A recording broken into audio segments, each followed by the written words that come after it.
E aí, gente? Mais uma. Então, nessa discussão durante essa semana, eu geralmente estou gravando uma semana antes, a gente falou sobre o que era evolução e a gente teve a oportunidade de assistir um filme que falou sobre as alterações ambientais que o planeta passou e que, em algumas circunstâncias, promoveu extensas extinções na face da Terra, extinguindo quase que toda a vida no ambiente marinho em um determinado momento. Mas a gente também leu um artigo, pelo menos o resumo do artigo, que falava que em modelagem, usando um método que a gente usa bastante hoje em biologia, que é a modelagem computacional, que devido a os processos de coespeciação, ou seja, de especiar junto ou de coevoluir, né, as espécies criaram ao longo do processo de evolução uma dependência muito grande uma pelas outras, que, portanto, a previsão do modelo é que era mesmo espécies tão resistentes quanto tardígrados, que são panartrópodas, fazem parte do grupo, o grande grupo das espécies próximas e semelhantes a artrópodas, seria extinto. E por isso que eu pedi para vocês verem os dois filmes, ou verem o filme e ler o artigo também e contrastar os dois. Eu ainda não cheguei lá na correção, mas a ideia era que vocês pensassem um pouco sobre a conclusão desse artigo, baseado no que a gente pode reconstituir da história do passado. Então, se a gente tem 3,8 bilhões de anos de evolução no planeta e durante esse período grandes mudanças ambientais aconteceram, promoveram a extinção, mas não terminaram a vida, qual é a chance desse modelo estar certo em prever que as alterações climáticas que estão acontecendo agora e que vão acontecer no futuro vão também promover a extinção da vida? Então, a visão dos autores era uma visão estritamente neodarwinista, uma visão de reinterpretação de Charles Darwin que o neodarwinismo fez, e a gente perdeu alguma coisa nisso. Darwin foi bem mais completo na análise que ele fez do que a gente pode imaginar, e ele reconheceu que as espécies que existem ou que habitam nesse planeta têm um quê de flexibilidade, que elas têm a capacidade, e aí é o assunto da aula de hoje, de lidar com mudanças inesperadas ambientais, mas que essa capacidade não é uma forma absoluta, né? Não é qualquer mudança que uma espécie resiste. Mas o sistema biológico e o processo de evolução lembram dos níveis diferentes de complexidade do sistema biológico. Ao trabalhar no sentido, ao mudar no sentido de aumentar variabilidade, e a gente pode falar aí ao evoluir no sentido de aumentar variabilidade, em qualquer nível de complexidade, ele aumenta a chance de sobreviver a mudanças inesperadas do meio em que a gente vive ou do meio em que os organismos vivem. Eu expliquei para vocês isso na nossa discussão na aula síncrona na terça-feira, sobre os dinossauros, né? Quantas linhagens de dinossauros a gente tinha. E a gente certamente tinha centenas, se não milhares de linhagens diferentes. Então, naquele nível de complexidade, no nível de diversificação de um taxon, diversificação de comunidades e de ecossistemas, de uma forma geral, a gente produziu muitas espécies de dinossauro e, ao termos um acidente de escala mundial nesse planeta, que promoveu aparentemente alterações na capacidade de produção autotrófica, a gente produziu um evento bastante significativo de extinção de quase todas as linhagens de dinossauros. Mas uma resistiu. Eu estou repetindo essa história sempre porque é um exemplo muito legal. Uma linhagem resistiu, provavelmente porque ela tinha uma coisa que era a capacidade de correr atrás daquilo que ela precisa, ela voava, né? Que eram as aves. Então, entre 1 a 5 linhagens de aves, na nossa estimativa rápida, lá na aula de árvores, de 1 a 5 espécies de aves sobreviveram a esse evento, e essas 1 a 5 espécies de aves que sobreviveram ao evento foram capazes de recolonizar o planeta com mais de 150 mil espécies de aves no presente momento, e que talvez seja uma subestimativa do que existe em termos de número de aves no planeta hoje. Então, a gente tem que lembrar isso, assim, ó, evolução é aumento de capacidade. A evolução produz a capacidade, produz o potencial de aumentar a capacidade dos diferentes níveis de complexidade, inclusive de espécie, de lidar com mudanças inesperadas e conferir ao sistema biológico, e não necessariamente a linhagens independentes, uma maior chance de sobreviver a eventos que podem causar extinções extensas e extinções em massa. Vocês entenderam isso? Então, à medida que o tempo passa, novidades evolutivas, e a gente vai ver isso na próxima aula, são acumuladas, e essas novidades evolutivas são acumuladas no genoma, na cultura, no grau de conhecimento das espécies, né? A gente falou sobre passar informação, da capacidade de resolver problemas, de tal forma que a espécie vai poder dar o seu máximo ou aumentar a sua chance de sobreviver a grandes mudanças ambientais. Então, isso é que a gente chama de capacidade. E isso Darwin já conhecia, a gente vai ver já já. Então, para a gente lembrar, a evolução ela está mais ou menos sintetizada nesse gráfico. Uma seta, né? E a gente tem que lembrar que o tempo não volta atrás, então essa seta é diretamente relacionada ao tempo, e a evolução é uma característica que depende do tempo, ela é envolvida, ela é associada ao tempo, não existe retorno ao tempo, não existe voltar ao estado anterior, nem em evolução, nem em biologia.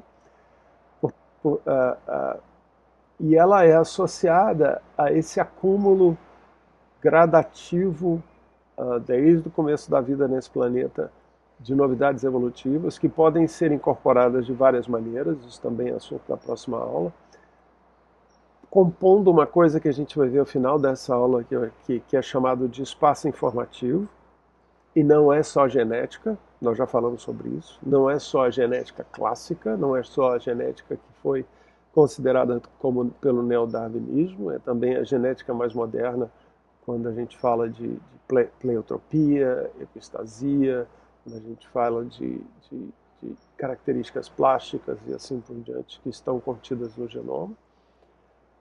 E isso é passado, essas características todas que eu estou falando, precisam ser passadas por herança para as próximas gerações, para poder ter algum significado no processo de evolução. Então, essas duas características, herdar alguma coisa de alguém e desenvolver alguma coisa como sendo uma espécie, e essa coisa é a novidade evolutiva, que também vai ser herdada pelas espécies que seguem no futuro, define o que a gente chama de capacidade da espécie. A espécie tem a capacidade de lidar com mudanças até algum limite.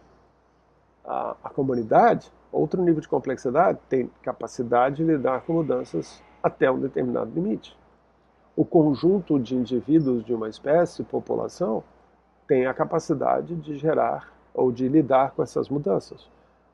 O conjunto de populações que define uma espécie, foi o que eu acabei de falar, foi a primeira coisa que eu falei.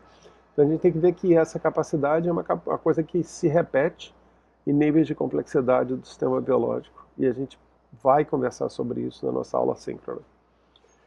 Ter essa capacidade quer dizer que a espécie tem condições de sobreviver a alterações ambientais que sejam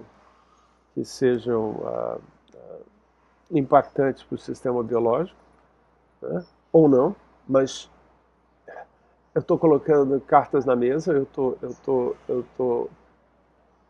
estou produzindo um perfil de capacidade que aumenta a minha capacidade, a minha condição de lidar com mudanças, e também de aproveitar oportunidades para diversificar, né?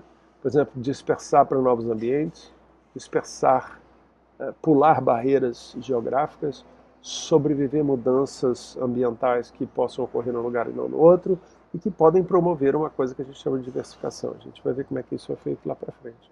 Então, isso aqui é uma síntese do que é a evolução. A evolução é uma combinação da capacidade das linhagens evolutivas e as oportunidades ou dificuldades pelas quais a espécie vai passar, a linhagem vai passar, o nível de complexidade vai passar, né?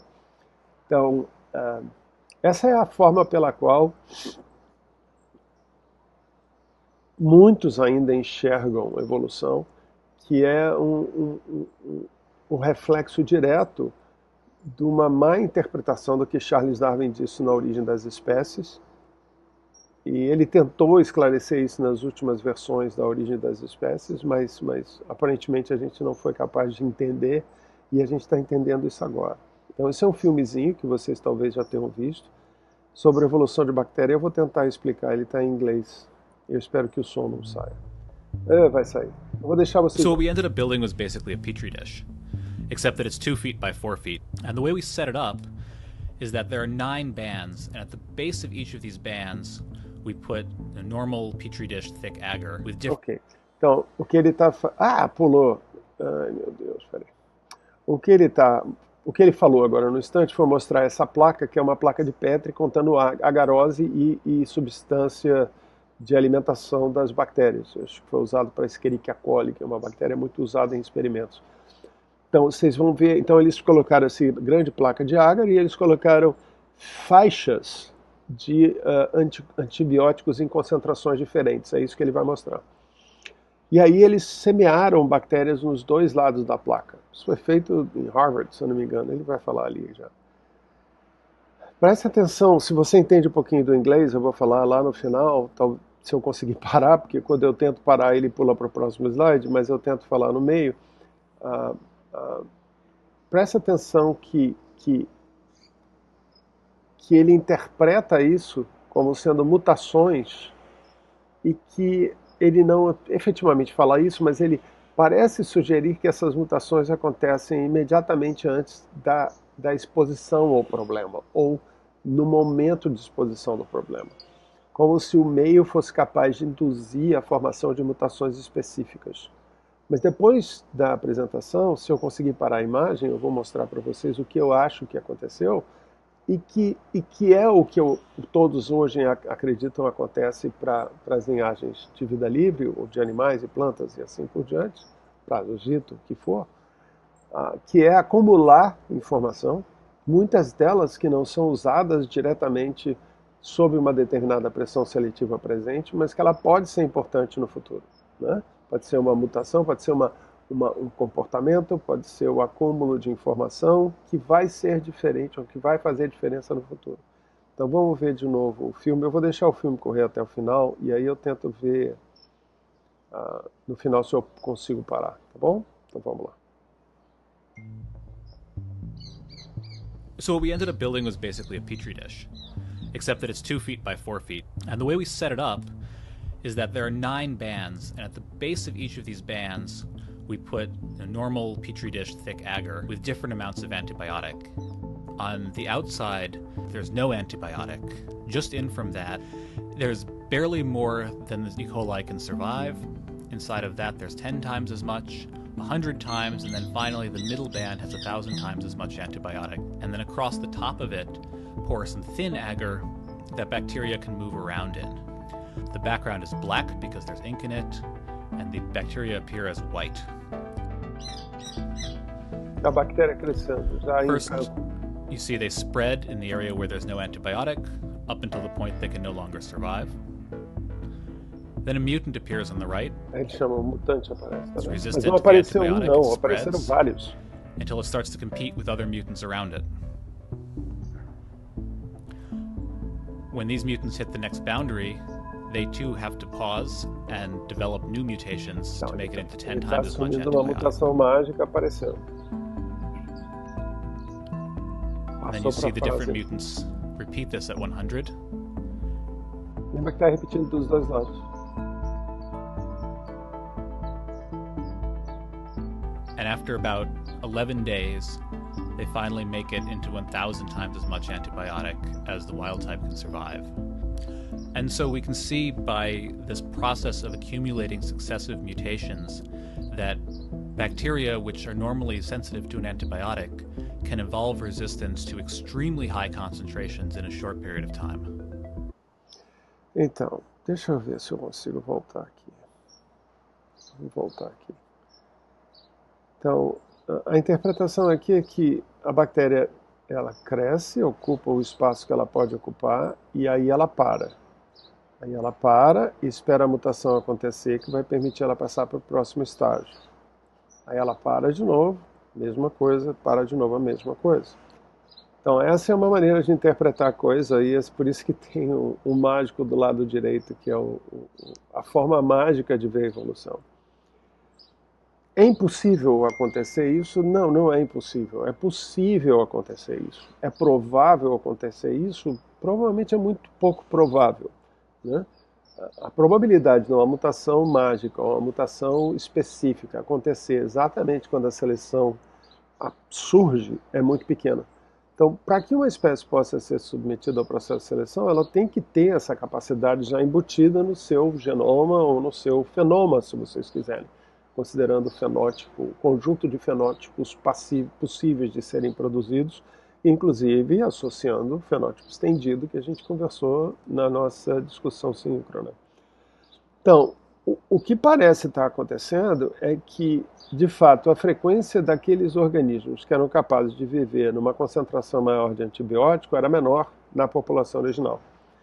Mas no momento em que você impôs a barreira, eu estou mostrando a barreira de 10 vezes antibiótico aqui, demorou um pouco, mas aqueles organismos que apresentavam essa habilidade encontraram a pressão seletiva e conseguiram colonizar a parte do agar, levando vantagem porque eles puderam se alimentar do agar e dos nutrientes que estavam presentes no agar naquele momento sem competir com as outras.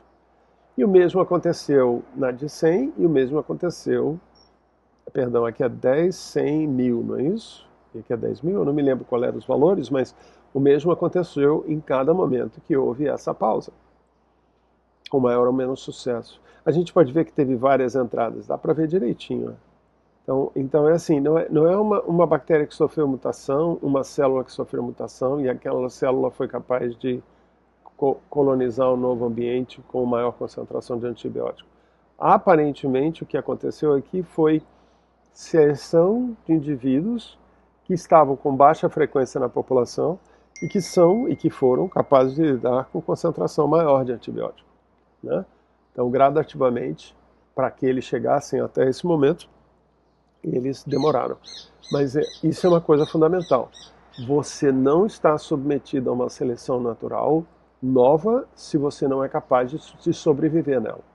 Se você muda de ambiente e a seleção natural é tão forte que elimina a tua espécie ou a tua população, isso quer dizer que você jamais vai ser exposto àquela seleção natural. Concorda comigo? É como se pular no fogo. Se eu não consigo viver no fogo, como é que eu vou me adaptar a viver no fogo? Tá?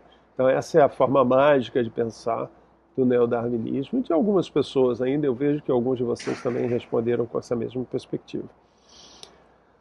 Então, Darwin rocks, né? Darwin era uma pessoa absolutamente brilhante e desenvolveu ideias profundamente avançadas em relação ao tempo. Tem alguns autores que acreditam que Darwin foi um dos primeiros, se não o primeiro cientista a entender o que era um sistema complexo, porque biologia é um sistema complexo e exige a compreensão do que é esse sistema. Ele disse, isso aqui está na sexta versão da Origem das Espécies. Ele diz assim, existem dois fatores, a natureza do organismo e a natureza das condições. Olha, cuidado ao ler. A primeira parece ser muito mais importante, porque variações semelhantes, proximamente semelhantes, muitas vezes de uma espécie, muitas vezes aparecem em condições dissimilares, enquanto variações muito dissimilares aparecem em condições que parecem ser uniformes. Então, nesse texto, ele tá reconhecendo a variação, e ele está reconhecendo que muitas vezes a ausência de variação não significa a incapacidade de viver em lugares diferentes, mas ele também reconhece que mesmo num ambiente que é bastante uniforme, existe a produção de variação. Então as espécies produzem variação. E a gente sabe que a gente agora está falando em outros níveis de complexidade também, mas vamos falar em espécies.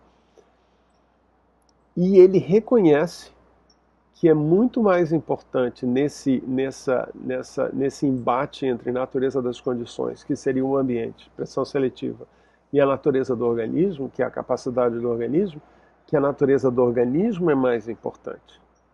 Porque o organismo consegue fazer muito mais do que ele efetivamente mostra que ele pode fazer. Então a informação e a capacidade desse organismo é maior do que a gente pode imaginar. Então Darwin reconheceu isso, e reconheceu isso por observações e experimentação, que é uma coisa fantástica, né? Então, o neodarwinismo criou uma visão diferente da evolução daquela que Charles Darwin tentou impor, tentou apresentar.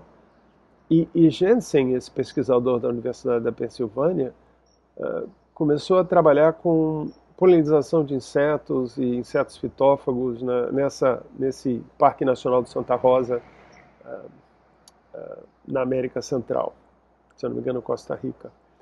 E ele começou a observar algumas coisas e começou a escrever sobre isso numa revista muito conhecida chamada Oikos, de Ecologia, que eram os pensamentos de Dan Jensen sobre os trópicos.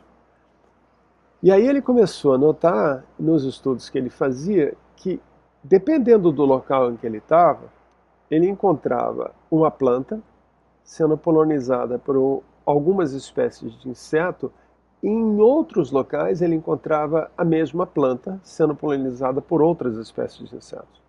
Ou, em outros locais, ele encontrava os mesmos insetos que ele achou no primeiro local, polinizando e utilizando outras plantas, diferentes daquela que a gente estava falando até agora. Então ele falou assim, meu Deus,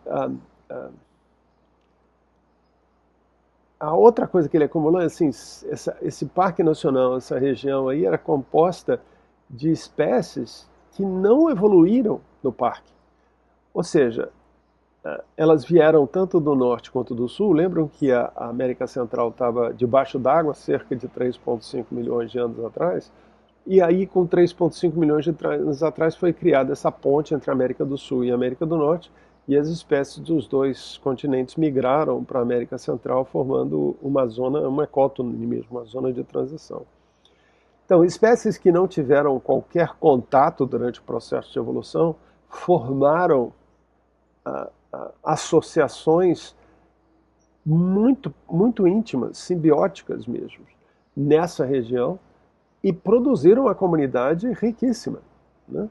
Mesmo não tendo coevoluído. Lembra do trabalho que vocês leram que falou que coevolução gerava dependência extrema?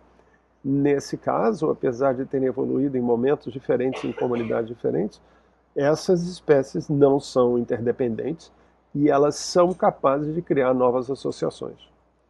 Então ele falou assim, nenhuma mudança evolutiva foi necessária, ou possível, ou provável, para que as espécies invadissem essa região da floresta da Santa Rosa e formassem novas associações. Ele começou a questionar o conceito de coespeciação, ou de coevolução, né? Então ele acha assim, o que a gente às vezes vê como coevolução não é necessariamente um resultado de muito tempo de evoluir junto, mas é um resultado da flexibilidade das espécies de criar novas associações, viver em novos locais e formar novas comunidades.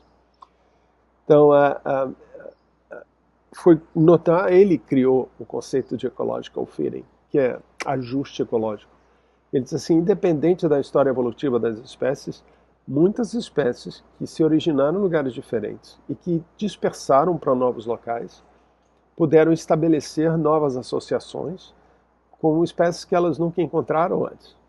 Então, cadê Cadê a seleção mútua? Cadê a pressão seletiva mútua? Cadê o evoluir juntos? Né? É claro que uma vez estabelecida essa associação, elas começam a evoluir juntos. Mas isso não quer dizer que elas estejam presas nessa relação. Então, ecological fitting, o ajuste ecológico, pode ser aplicado para outras áreas que não só a simbiose, e ele fala sobre o processo pelo qual os organismos colonizam e persistem em novos ambientes, ou seja, eles chegaram no novo ambiente, usam novos recursos ou formam novas associações com outras espécies como resultado de um conjunto de características que eles carregam no momento do encontro com a nova condição. Esse é um artigo de 2008, de dois pesquisadores dos Estados Unidos, que foram alunos do James Jansen. Esse é o artigo, se vocês tiverem interesse, eu posso colocar na nossa página. Então, isso é capacidade. Então, o ecological fitting, a capacidade de fazer acomodação ecológica, né, ajuste ecológico, numa nova comunidade, numa nova associação, num novo ambiente, usando novos recursos, se associando com novas espécies, é um resultado de uma capacidade flexível das espécies. As espécies não são rígidas. As espécies não evoluem para ficar melhor adaptadas ao ambiente onde elas vivem, e mesmo que elas fiquem, elas não perdem a habilidade de ter flexibilidade. Entenderam isso? Entenderam a importância disso? A gente vai falar do mercado de ações de novo, né? Então a vida é flexível, né? A brincadeira que eu fiz com a vida é flexível, mas olha a plantinha, né? A plantinha está nascendo no meio do asfalto. Então não é porque as condições não são plenamente adequadas à vida, para aquela vida, que aquela vida não vai dar um jeito de sobreviver. Por isso que eu falei que esse é um planeta profundamente resiliente. Ele é profundamente competente em lidar com alterações ambientais. Então, se isso está certo, e a gente está entendendo cada vez mais, em publicações mais e mais acumuladas, que isso está certo, o que se perdeu nessa história? Por que se perdeu parte da história daquilo que Darwin falou? Por que Darwin reconheceu flexibilidade e nós, no momento que criamos o neodarwinismo e juntamos a genética com a teoria de evolução, a gente perdeu essa informação? Alguns autores acham que foi uma questão de comunicação, erro de comunicação, ou até meio tendenciosa. Tá? A gente vai ver por quê. Então, essa é Charles Darwin, esse é um trabalho que fala sobre esse aspecto específico. E Charles Darwin, o que ele falou foi: evolução é sobrevivência do adequado. Ao contrário do que uma outra pessoa, muito famosa na mesma época, vivia em Londres também, chamado Herbert Spencer, que era um filósofo e biólogo, que traduziu o que Darwin falou como sobrevivência do adequado, como sendo sobrevivência do mais adaptado. Isso fez uma enorme diferença e rapidamente isso se transformou na sobrevivência do mais forte. E quando a gente fala em sobrevivência do mais forte, o que está embutido aí é que o mais forte, por sobreviver, ele elimina os mais fracos. E essa é uma visão que agrada muito a pessoas que acreditam ou que acreditavam em eugenia, né?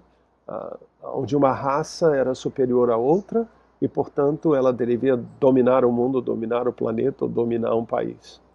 E aparentemente Spencer tinha uma visão meio eugênica, né? Então a gente não sabe se ele entendeu errado ou se ele realmente tinha intenções aí por baixo do pano. Mas enfim, ele foi autor de um dos livros mais conhecidos e mais vendidos na Inglaterra, no período um dos centros pensantes do mundo, e era, se não me engano, era conceitos em biologia, princípios de biologia, e aí essa ideia passou. Então, para Spencer, mudanças ecológicas são raras, porque para que haja mudança, depois de tantos anos de evolução e coevolução e seleção para um determinado local, as espécies se tornam cada vez mais capazes ou mais competentes em viver num determinado local.